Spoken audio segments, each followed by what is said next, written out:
So, this is version 2.3 of the Death Trap Minibike Total Death.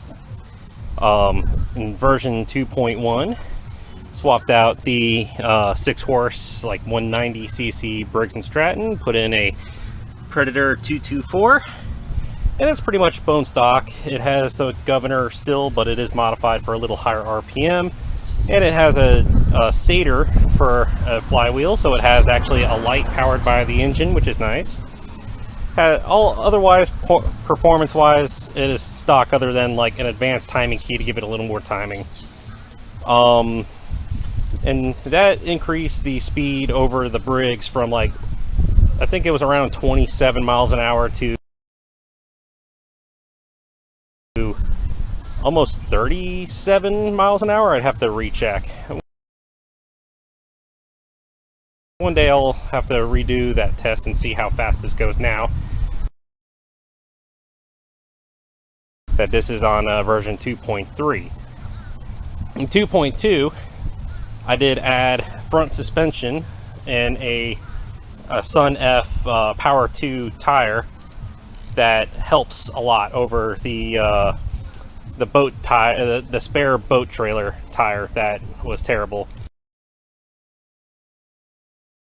At least this one has some roundness to it, so it actually allows it to turn a lot better. Yet alone, it raises the front to be a lot more level with the rear, so it's actually a lot easier to drive overall. You can lean into turns a little bit better, not great, but better, so that's always a good thing. It got new chains that help a lot. It actually can roll like on its own pretty easily now. It's not fighting like rusty chains that have been on it for like 2 years in the rain. Even put some exhaust wrap on, just because every single person who has ridden this their leg has found that exhaust one point or another. Did lower the suspension a bit because it was sitting so high. It was giving a lot of issues, and lowering the suspension really helps in drivability. But it still is nice to have. I rode it around a little bit without any suspension, all the way bottomed out, and it was great for handling, being lower. It helped a lot, but it was very rough, so I decided to just go ahead and lower the suspension some so it's smoother, and it does help. At least you could still lean. It's just not as good as if it was non-existent. Like if I solid mounted this to be completely bottomed out, it actually would drive better. It would just be rougher, and I decided to go ahead and keep that suspension.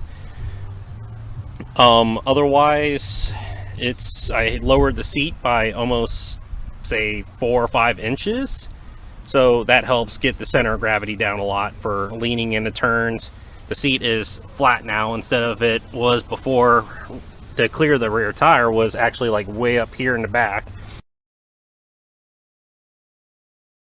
and had like a 2x4 block of wood in the front to try to level it out, and it was just all wonky.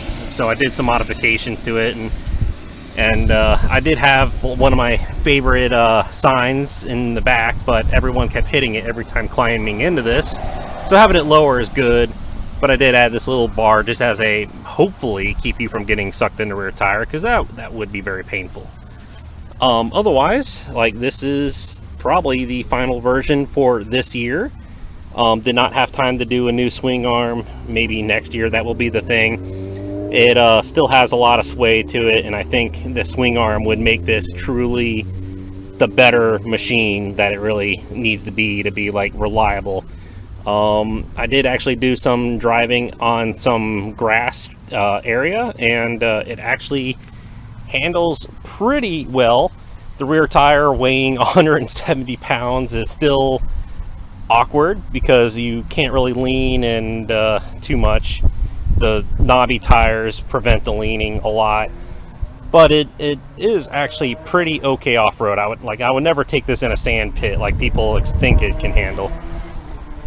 Otherwise, it's pretty much ready to go for the next 24 hours of LeMinis.